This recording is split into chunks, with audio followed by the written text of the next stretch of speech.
When I first did my website, when I launched the business, which we started on, six years ago or so, the designer that I was using at the time, who's a mate of mine, he's a cracking designer, that he said, go and find a list of the sites that have either like really good businesses that you respect or sites that you think that you like. And I struggled. There were a couple that I liked.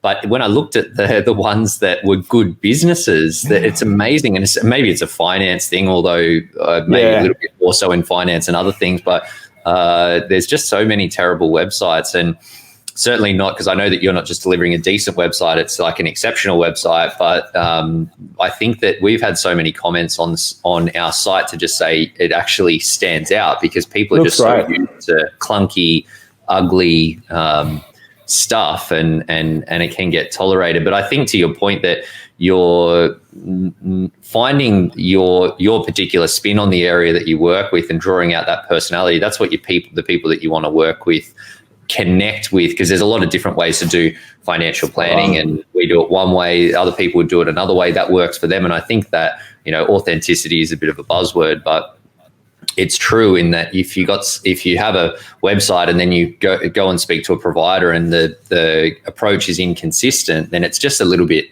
jarring. So how do you what's the process that you take people through to help them tease out what that is for them and how to actually get that into the world?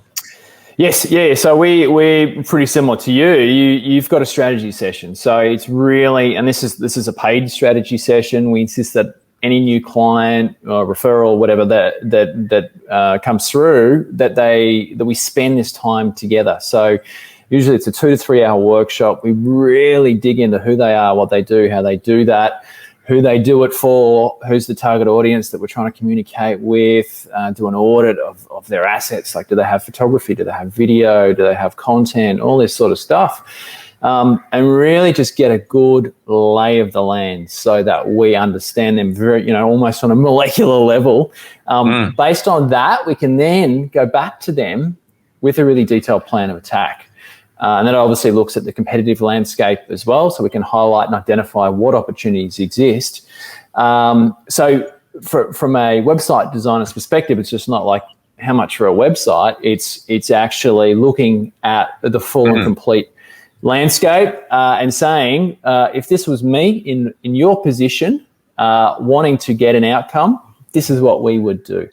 So very much strategy focused, and then from an implementation perspective, actually helping them do that. So you mentioned design, maybe their logo is not up to scratch. We'll actually help them evolve that, refine that. So we'll do some branding for them. We'll organize like a photo shoot, a video shoot to simulate, and super important in today's current climate where maybe you can't actually go and experience that. Like, what does the client engagement process look like? Simulate what it's like to walk through the front door of a business, to meet the team, to look at the staff, to be greeted, all that sort of stuff. Help them with copywriting, like direct response copywriting that's on brand and on tone and all this sort of stuff. Ideally, it's engineered to elicit a response, to get someone to raise their hand and get in touch, but at the same time, keeping the Google gods happy. That's all wrapped together in terms of the website design, and obviously there's a strong focus in and around search engine optimization. And then there's a plan for support, really like ramping things up. How are we going to continue to evolve and improve this over time to get the results that we've promised from the outset? So, and there's a lot of moving parts of this stuff, and it's no small job keeping the Google gods happy, as you put it, but something that is